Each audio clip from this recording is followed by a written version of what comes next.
Hello everyone and welcome back to Newegg TV. I'm Steve and today I'm going to do an overview and a short demonstration using this MSI Gaming All-in-One PC. Alright everybody, I want to start first with the paperwork that comes inside the box along with the keyboard and mouse that will also be there as well before I actually get to the main event. So first off, you do get an MSI Gaming G-Series case badge. You'll also get an LCD display wiper, so just a little cloth there to keep things clean. MSI also wants you to make sure that you contact them directly before attempting to try and repack everything up and return it if you have any kind of issues with it. Along with this particular device, you also get two games. You get Hitman Absolution, and that's going to go onto Steam with the code on the back, as well as a Uplay code for Far Cry 3. You also get a little poster folder here that kind of just explains Supercharger, the fact that you use USB 3.0 to charge your devices even when the device is off. Go over that a little bit more in just a moment. Also, the drivers that would come inside for this particular device, as well as the manual and on this particular CD. Also, a certificate of quality and stability, because this is MSI's military class 4 components that are they're actually in this particular device, the high C caps, dark caps, and SFC. We'll get into that also in just a moment. Warranty card from MSI, as well as the user's manual. Now they did also provide a quick start guide, which I found actually quite humorous because it is an all-in-one PC. Pretty much there's 3 steps. Don't forget to put the kickstand up, or otherwise the whole thing will fall over. Don't forget to plug it in, or otherwise you don't get power, and then just hit the power button. So pretty straightforward with that. Moving right along, I do have the keyboard and mouse I just want to show you briefly. Pretty standard keyboard. It is wireless. They do provide 4 AAA batteries, 2 for the keyboard, 2 for the mouse, so you can get started right away using this particular device. Now, function key here, leading you to all the media controls. So you've got play, pause, stop, backwards track, forwards track, the pause button, as well as, not unrelated to media, but the pause button and scroll lock button, as well as page up, page down, home, and end, all utilizing the function key. Otherwise, standard small form factor keyboard. You do get the numpad with that, as well as the rest of the volume controls here. Moving along to the mouse. Standard mouse here. You do get the center button for the scroll on the scroll wheel itself, as well as the left and right standard buttons here.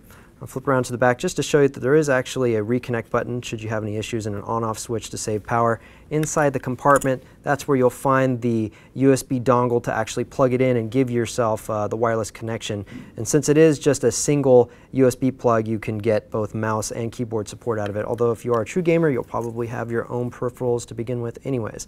Let's go ahead and take a look at the device itself. All right, this all-in-one PC is also going to save you a little bit of real estate on your particular desktop. Now, that being said, MSI actually says that it's going to save you 70% as compared to a traditional tower with a monitor. I'll spin it sideways so you can actually see how thin that actually is. It's about as thin as a standard monitor, and add to that the little extra volume that they have to actually add here in order to house all of the components, all the internals for this particular PC. But that's basically it. Aside from the power brick in the back, this is all you're going to take up on your desk. So if you need to have more space, this is the way you're going to want to go. Now, back to the front. I want to mention too, while we're talking about internals, that this does have Intel Core i7-3630QM processor inside of it. That does mean it starts out at 2.4 gigahertz and ramps up to a 3.4 gigahertz at turbo frequency, and it has 6 megabytes of cache internally. Also, that's running on an Intel HM77 chipset. And it does mean that there's a small difference between 2 different versions. Now, there is the AG2712A-024US version and the 025US version. I'm just going to refer to those 2 from here on out as the 24US and the 25US. Difference between the 2, this is the 2.4, this is the top tier version, the 2.5 is just a step below it. Biggest difference I'll start with is the RAM. 16 gigabytes of RAM, utilizing 4 4-gigabyte DIMMs. That's DDR3, 1333 megatransfers per second. That dropped down to 8 gigabytes of RAM and only utilizing 2 of the 4 DIMM slots. Now, of course, if you bought the 025 version, you could crack it open and probably put in 2 more DIMMs of memory, but I don't recommend that as it would void your warranty, and unless you care about that, you would probably not do that. Or if you don't care, of course, you'll just do whatever you like. But that being said, MSI probably wouldn't like it, and I have to mention it.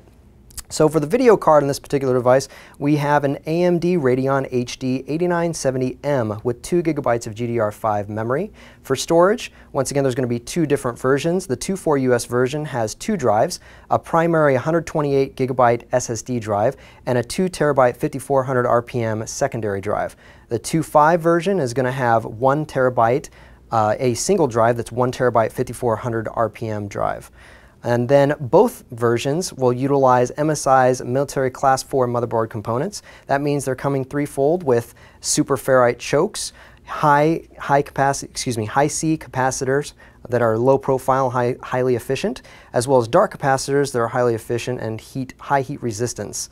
Now on the front of this, you can of course see that it's a 27-inch monitor. Now of course that's measured diagonally from corner to corner, but it's also LED backlit and it's anti-glare. So it's got a matte finish, and if you turn it sideways just so you can see a little bit more of the reflection, our studio lights would typically just blind you right there, but because this has that anti-glare built into it, you're not actually going to see that much of the light. Although it is bright, it's not as bright as it would be if it was more of a mirrored finish.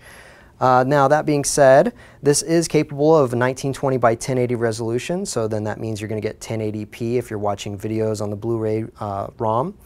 In fact, this has a Blu-ray burner in it, but I'll get to that. It's also 10-point touch, so I could use all 4 fingers and both thumbs in order to interact with this particular device. So I'll just show you that a little bit later. Also, it's edge-to-edge frameless, which basically means I could move in and out from the edges without actually hitting anything. Also very helpful if you wanted to be able to run things all the way up to the corner, clicking on the clock or anything else. You don't have to worry about hitting the frame there.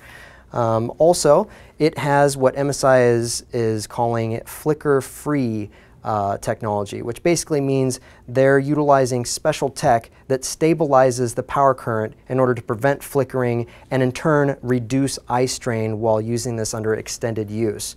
Also, they're implementing something called blue light control, which essentially reduces blue light intensity by about 17%, and that also is going to help reduce any kind of eye strain that you feel. Okay, on the top left here, you will notice that there is a webcam. Next to that, there is a microphone. The webcam is full HD, a 2 megapixel capable camera.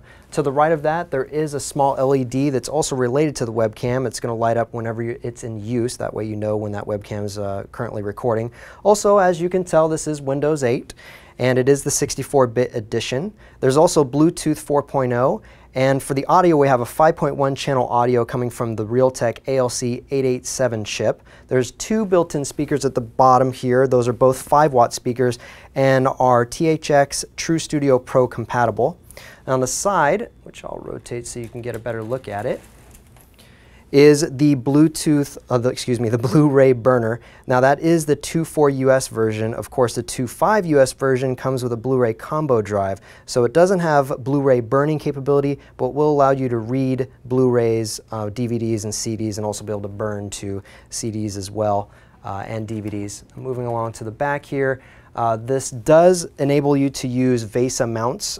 This particular mounting pattern is the 200 by 100 millimeter.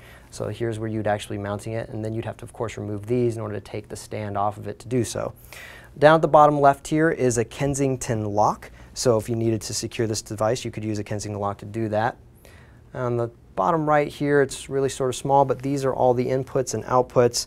I'll start on my left. First, we have the HDMI in. That does use MSI's technology called Instant Display that basically is power-saving tech that allows the screen to be turned on immediately when a device is connected to the HDMI input port. And if the PC itself is powered on, this would do that. So it basically stays asleep until you plug it in, and then it would automatically start up and start that monitor for you. Now that means you could connect like a PS3 or an Xbox 360, even a Blu-ray disc player, pretty much any other HDMI compatible device. Next to that, we do have an HDMI Out, which means we are able to do dual monitors.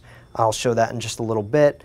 Also, VGA Out for older monitor support if you had something you wanted to connect to, or possibly a projector. I'm not really sure why you want to, but you know, the option's there.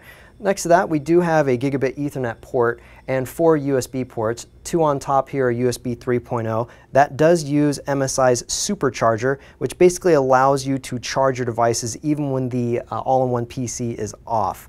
Over to the right of that, we have a microphone in. If you didn't want to use the mic that's out there, probably cut down some of the noise when you're gaming, so I do recommend doing that, as well as a line out, which does actually work for headphones, so you can use that as well. So at the very top, we have the LED lights, first being the system LED, letting you know when there's power to it. The next one is actually the monitor LED, and that's the reason why is because this monitor, as I said before, could go to sleep, and you don't want to actually turn this off when it's actually in the middle of doing something else. Below that, the hard drive LED light, letting you know when there's hard drive activity. Below that, the power to button.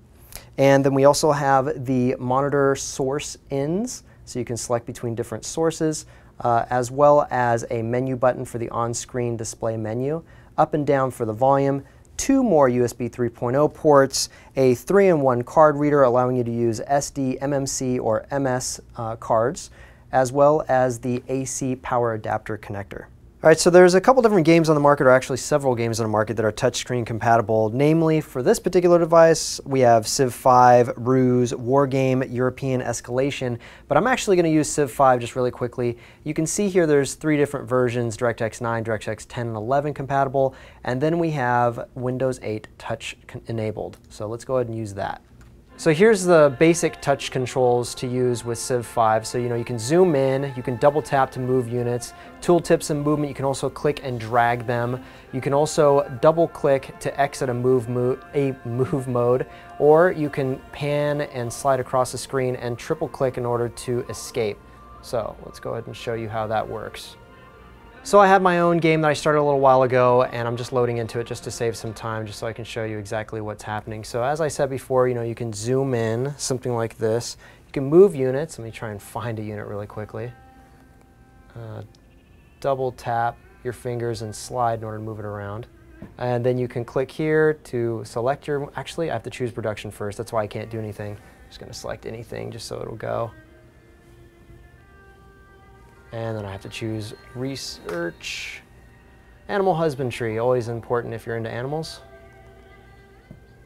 And if I can just get it to adopt a policy now, doesn't really matter what I pick because I just want to show you guys how this is going to work. Still have to please wait. Now it's my next turn. And actually, because I'm impatient, I made it so that you have quick movement, so there's no actual animations showing the guys moving. I'm just going to show you the menu really quickly so I can go over with you the settings I actually used.